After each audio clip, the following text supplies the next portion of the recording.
तो कैसे हैं सब लोग। आज बैटल्स ऑफ इंडिया सीरीज में हम बात करने जा रहे हैं about the Greek Shunga Wars के बारे में। इससे पहले पिछली क्लास के अंदर हमने बात की थी about the battle of Kalinga in 261 BC between Mauryan emperor Ashoka and the Kalinga kingdom. उस बैटल के बाद हमें यह देखने को मिला कि सम्राट अशोक ने जो है हिंदुइज्म छोड़कर बुद्धिज्म और नॉन वायलेंस जो है वो अपना लिया था, और वो जो है एक बड़ा कारण बना था मौर्यन एम्पायर के डिक्लाइन का। क्योंकि अशोक की मृत्यु के बाद मौर्यन एम्पायर इतना ज्यादा डिक्लाइन के फेज में था, और अंत में हमें यह देखने को मिलता है 185 बीसी के अंदर आखिरी मौर्यन रूलर बृहद्रथ मौर्य को जो है मारकर पुष्यमित्र शुंग जो उनके सेनापति होते हैं वो शुंग डायनेस्टी की जो है वो स्थापना करते हैं। उसके बाद हमें ग्रीक्स की तरफ से एक मूवमेंट देखने को मिलता है कि मौर्यन एम्पायर तो अब खत्म हो चुका है, उनको ये लगा कि अब जो है वो इंडियन सब कॉन्टिनेंट के ऊपर जो है पूरा अधिकार कर सकते हैं। बट शुंग का रेजिस्टेंस हमें देखने को मिला, द शुंग डायनेस्टी का रेजिस्टेंस। तो यही जो है एक सीरीज ऑफ बैटल्स हमें देखने को मिलती हैं between the Indo Greeks and the Shunga empire. उसी के बारे में आज जो है हम डिटेल में जो है वो बात करेंगे। तो सबसे पहले देखते हैं कि क्या बैकग्राउंड था इस कॉन्फ्लिक्ट के पीछे। The Greek Shunga Wars were a series of conflicts between the Indo Greek Kings of Bactria which is the northwest India and modern day Afghanistan, and the Shung dynasty of Magad in eastern India following the decline of the Mauryan Empire.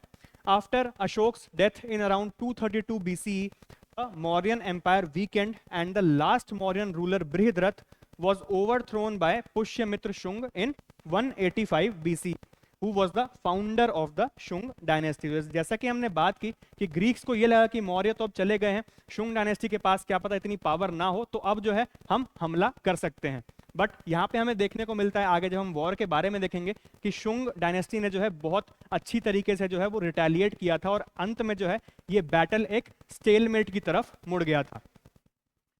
फिलहाल वहां बढ़ने से पहले एक बार बात करते हैं कि कौन कौन से मेजर कैरेक्टर्स हमें इस वॉर के दौरान देखने को मिलते हैं। सबसे पहले obviously the founder of the Shunga empire Pushyamitra Shunga हमें देखने को मिलते हैं, who founded the Shunga empire. उसके बाद अग्निमित्र शुंग, उनके पुत्र हमें देखने को मिलते हैं जिनको बैटल के लिए भेजा था। द बैटल ऑफ विदिशा हमें देखने को मिलता है, काफी एक important battle between the Indo Greeks and the Shunga empire. वहां पर जो है कमांडर इन चीफ हमें पुष्यमित्र शुंग के बेटे अग्निमित्र शुंग देखने को मिलते हैं।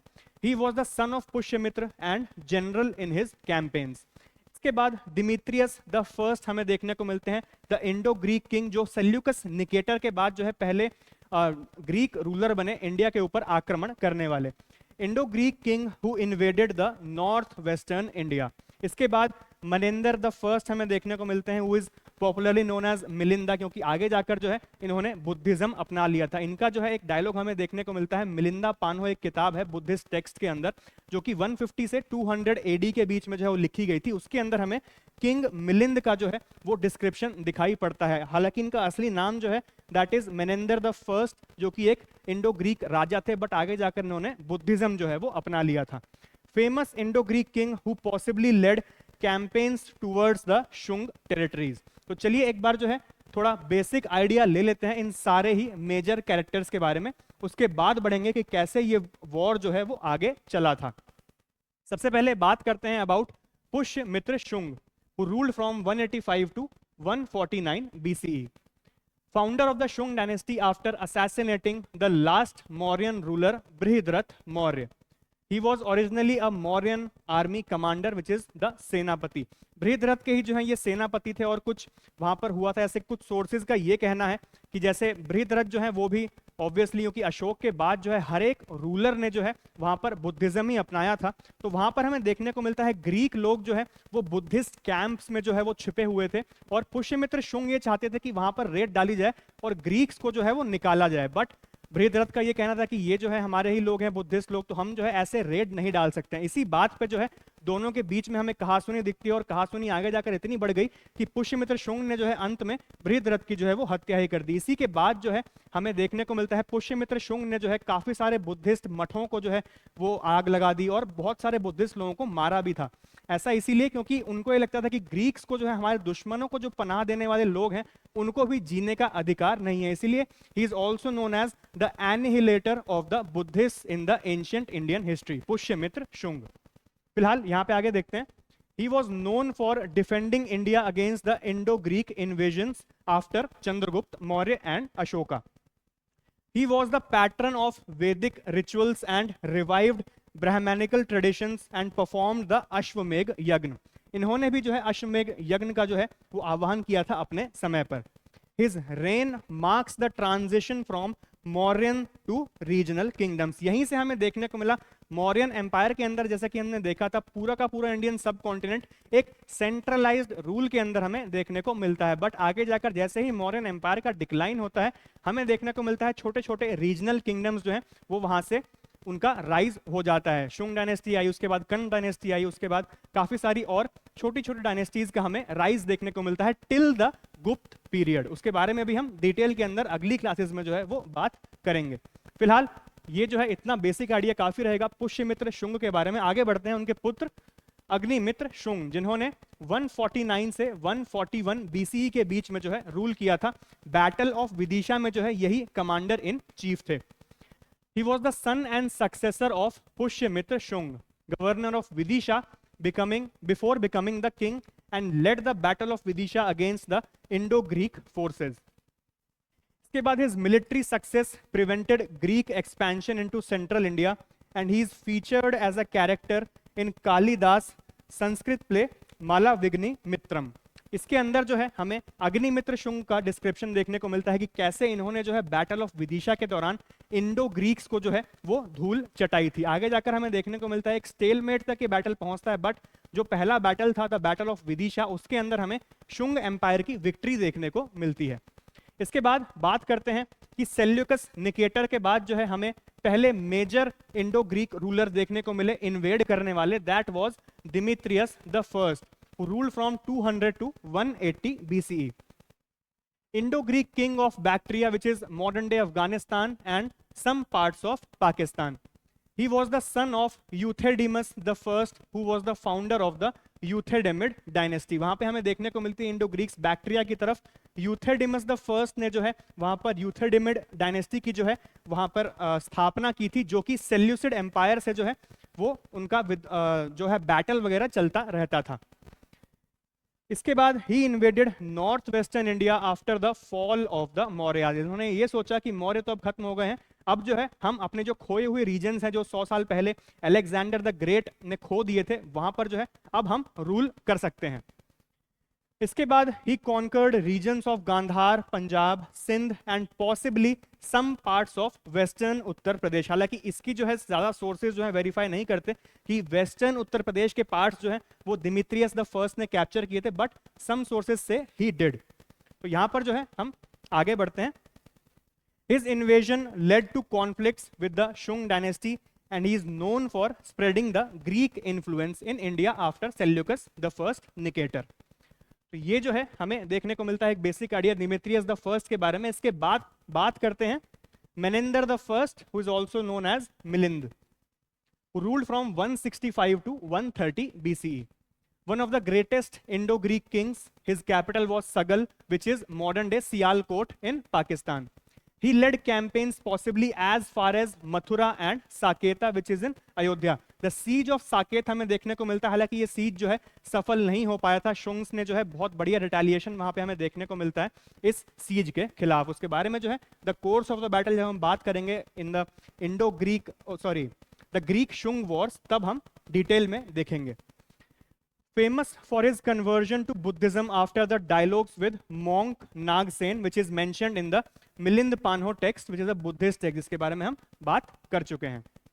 He was the patron of Buddhist culture and known for his religious tolerance. After his death, his territories fragmented into smaller Indo-Greek kingdoms. जैसा कि हमें देखने को मिला अशोक की मृत्यु के बाद वहां पे मौर्यन एम्पायर का डिक्लाइन, और आगे जाकर अंत में अलग अलग छोटे छोटे वहां पे हमें देखने को मिला, छोटे छोटे जैसे यहाँ पे फ्रेगमेंट्स में हमें देखने को मिलते हैं Indo Greek kingdoms after the death of Menander the first. Ashoka की मृत्यु के बाद, मौर्यन एम्पायर के डिक्लाइन के बाद हमें देखने को मिलता है छोटे छोटे किंगडम्स में जो है हमारा पूरा इंडियन सब कॉन्टिनेंट जो है वो फ्रेगमेंटेड हो गया था। तो यहाँ पे हमें ये सिमिलैरिटी देखने को मिलती है between Ashoka and Menander the first, कि इनकी मृत्यु के बाद जो है हमें देखने को मिलता है डिक्लाइन एक सेंट्रलाइज्ड रूल का। तो अब बात करते हैं कि क्या कॉजेज थे इन वॉर्स के पीछे, क्योंकि सारे ही मेन कैरेक्टर्स के बारे में जो है एक बेसिक आइडिया हम ले चुके हैं। सबसे पहले Indo Greek rulers specially Demetrius the first and later Menander the first expanded their territories into north western India, क्योंकि अब जो है यहाँ पर मौर्य नहीं थे उनका सामना करने के लिए, तो यहाँ पर नॉर्थ वेस्टर्न रीजन्स जो है एक बार फिर से कैप्चर करने में वो सफल रहते हैं after Alexander the Great, and some parts were also captured by Seleucus the first Nicator before battling against Chandragupta Maurya. तो यहाँ पे हमें एक बड़ी जीत देखने को मिलती है कि नॉर्थ वेस्ट का रीजन एक बार फिर से जो है वो लेने में सफल रहे थे। The Indo-Greek kings saw political instability in India as an opportunity to invade deeper into the Gangetic Plains. यहाँ पे हमें देखने को मिलता है बृहद्रथ की मृत्यु के बाद कुछ साल जो है हमें देखने को, जब पुष्यमित्र शुंग राज कर रहे थे तो एक इनस्टेबिलिटी वहां पे देखने को मिलती थी, क्योंकि ऑब्वियस सी बात है कि 100 से ज्यादा सालों से वहां पे मौर्य एम्पायर का जो है रूल था, अचानक से एक डायनेस्टी गिरती है, एक नई डायनेस्टी का जब उदय होता है तो शुरुआत के कुछ साल जो है वो इनस्टेबल ही रहते हैं। ऐसा हमें चंद्रगुप्त मौर्य के रेन के दौरान भी देखने को मिलता है। शुरुआत के 5-7 साल जो है वहां पे इनस्टेबिलिटी का होना बहुत ज्यादा कॉमन है, और इसी इनस्टेबिलिटी का फायदा उठाने के लिए इंडो ग्रीक्स ने जो है वहां पर शुंग डायनेस्टी के खिलाफ एक वॉर छेड़ दिया था to capture the regions of the north India. इसके बाद कोर्स ऑफ द वॉर की बात करें तो सबसे पहले हमें इनिशियल ग्रीक इन्वेजन देखने को मिलता है 185 से 170 बीसीई के बीच में, just after Pushyamitra Shunga was crowned the king. Demetrius the first crossed the Hindu Kush and occupied Gandhar, Punjab and parts of western Uttar Pradesh. Possibly he was the first after Alexander the Great to capture these regions. Greek armies possibly advanced towards Patliputra, which was Shung's capital. इसके बाद according to Malavikagnimitram which is written by Kalidasa, एक संस्कृत का play है जिसके अंदर हमें पुष्यमित्र शुंग, अग्निमित्र शुंग और Indo Greeks के बारे में जो है काफी कुछ जानने को मिलता है। उसके अंदर ये कहा गया है कि the Shungs successfully defended the key regions like Vidisha against the forces of the Indo Greeks. तो इसके बाद बात करते हैं एक बहुत ही इंपॉर्टेंट बैटल के बारे में, which is the battle of Vidisha which span from 180 to 170 BCE. Modern day Madhya Pradesh के अंदर हमें ये रीजन देखने को मिलता है। Indian commander was Agnimitra Shunga which was the son of Pushyamitra Shunga. Pushyamitra ने ही जो है इनको बैटल ऑफ विदिशा में जो है लड़ने के लिए भेजा था, क्योंकि उस समय पर विदिशा के जो गवर्नर थे वो अग्निमित्र शुंग ही हमें देखने को मिलते हैं। ग्रीक कमांडर्स की बात करें तो Greek generals under Demetrius the first exact names are not recorded. Events की बात करें तो Greek armies advanced through the western parts of India which is possibly the Malwa region. इन्होंने ये सोचा कि वेस्ट की तरफ से अगर हम आक्रमण निकालते हैं तो वहां से जो है शुंगों ने एक्सपेक्ट नहीं किया हो कि ये लोग वेस्ट से आएंगे, बट अग्निमित्र शुंग जो है वहां पर पूरी तरह से तैयार थे। The Shungs fortified Vidisha an important political and military centre. Agnimitra Shunga led the Shunga army in defensive warfare. Agnimitra का यहाँ पे ये मानना था कि शुरुआत के अंदर सिटीज को जो है वो फोर्टिफाई किया जाए, फोर्ट्स को जो है मतलब और ज्यादा मजबूत बनाया जाए अगेंस्ट एनी सीज। तो यहाँ पे हमें एक डिफेंसिव स्ट्रैटेजी देखने को मिलती है अग्निमित्र शुंग की तरफ से। Intense battle took place near Vidisha involving infantry, cavalry and fort warfare. इसके बावजूद डिफेंसिव स्ट्रैटेजी होने के बाद भी हमें यहाँ पे अग्निमित्र शुंग की जीत देखने को मिलती है। रिजल्ट की बात करें तो the Greeks were pushed back from the central Indian region and secured the Gangetic plains for the Shunga empire. Shunga empire जो है अपना ये रीजन बचाने में जो है वो सफल रहे थे। इसके बाद दिमित्रियस द फर्स्ट के बाद हमें देखने को मिलता है यहां पर एक siege Milind, that is Menander the first के द्वारा।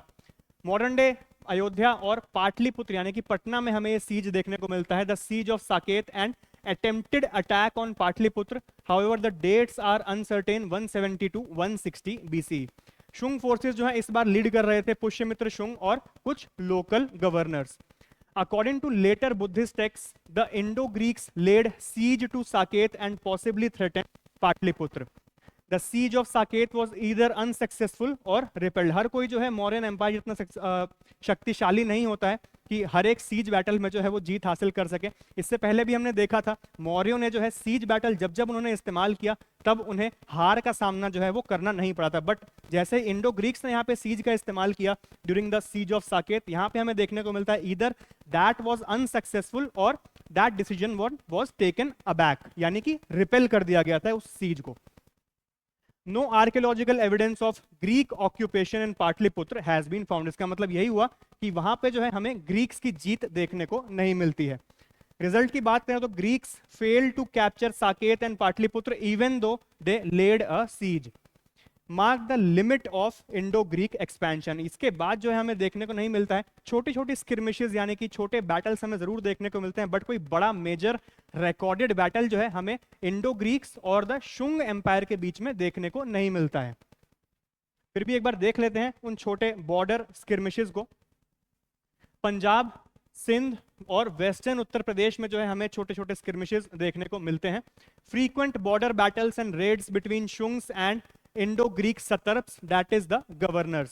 स्मॉल स्केल वॉरफेयर देखने को मिलता है। No decisive battles were recorded and eventually led to consolidation of Greek control in north west India and Shunga control in central India. इसके बाद हमें देखने को मिलता है एक स्टेलमेट दोनों के बीच में कि नॉर्थ वेस्ट का रीजन जो है वो इंडो ग्रीक्स रूल करेंगे और बाकी का जितना रीजन बचा कि सेंट्रल इंडिया का थोड़ा रीजन, थोड़ा नॉर्थ इंडिया का रीजन, वो जो है शुंग एम्पायर जो है वो रूल करेंगे। तो basically the war ended in a stalemate. इसके बाद समरी की बात करते हैं कि कौन कौन सी हमें मिलिट्री स्ट्रैटेजीज देखने को मिली दोनों ही तरफ से। तो सबसे पहले इंडो ग्रीक्स की बात करें तो rapid cavalry based raids into the Indian territories. जैसा कि हम पहले भी बात कर चुके हैं अलेक्जेंडर के समय पर भी कि यहाँ की कैवलरी जो है हमें काफी मोबाइल एंड फास्ट मूविंग जो है वो दिखाई देती है अंडर द इंडो ग्रीक्स, और इतनी फास्ट जो हमें इंडियंस की दिखाई देती है। इंडियंस की जो स्ट्रेंथ थी दैट वर वॉर एलिफेंट्स। तो यहाँ पे हमें देखने को मिलता है rapid cavalry based raids into the Indian territories. घोड़े जो है ज्यादा फास्ट होते हैं तो जल्दी मूव वो कर पाते हैं। इसके बाद fortification of key trade and military centres like Takshashila and Pushkalavati हमें देखने को मिलता है।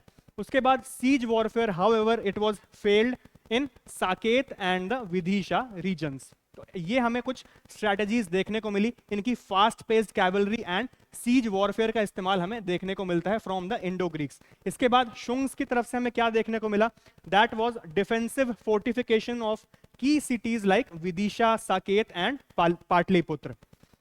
Deployment of infantry and cavalry from Magad region and localized counter attacks to prevent deep penetration of the Greeks। तो बेसिकली एक डिफेंसिव स्ट्रैटेजी थी कि Greeks को जो है अंदर घुसने नहीं देना है, ये हमें देखने को मिलता है शुंग्स की तरफ से। तो इसी वजह से हमें ये बैटल एक स्टेलमेट की तरफ मुड़ता हुआ दिखाई देता है। अगर शुंग एम्पायर जो है एक एग्रेसिव अप्रोच अपनाते तो शायद से वो यहाँ पर स्टेलमेट की जगह एक विक्ट्री वहां पे वो ले सकते थे, बट हमें देखने को मिलता है पुष्यमित्र शुंग की तरफ से एक defensive strategy against the Indo Greeks.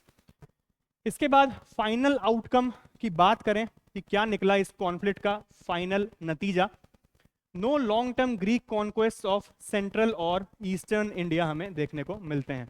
इसके बाद the Shunga empire maintained sovereignty over the Gangetic plains and Indo Greeks remain dominant in Gandhara, Punjab and some parts of western Uttar Pradesh according to some sources. तो जैसा कि हमने देखा स्टेलमेट के बाद जो है गंगेटिक प्लेन्स का एरिया, सेंट्रल इंडिया का एरिया, मगध का एरिया, वो जो है लेने में सफल रहे, मतलब जो था ही उनके पास, उसको बचाने में शुंग एम्पायर जो है वो सफल रहा। और नॉर्थ वेस्ट का जो रीजन है हमें देखने को मिलता है पहले से ही वो कैप्चर कर चुके थे, तो वो जो है उन्हीं के पास रहा था, इंडो ग्रीक्स के पास। तो ये जो है हमें देखने को मिलता है the battle between the Shungs and the Indo Greeks. तो आज की क्लास के लिए बस इतना ही। अगली क्लास के अंदर हम बात करेंगे about the Saka Satavahana war. South के अंदर हमें देखने को मिलते हैं दो बड़े kingdoms, the Saka, the Indo Scythians and the early Satavahanas. इन दोनों के बीच में भी एक काफी बड़ा बैटल जो है हमें देखने को मिलता है। अगली क्लास के अंदर हम डिस्कस करेंगे क्या था ये बैटल, क्यों हुआ ये बैटल, और क्या इस बैटल का फ्लो चला और कौन जो है इसमें विजयी हुआ था। बात करेंगे इन सब की अगली क्लास के अंदर। आज के लिए बस इतना ही, शुक्रिया।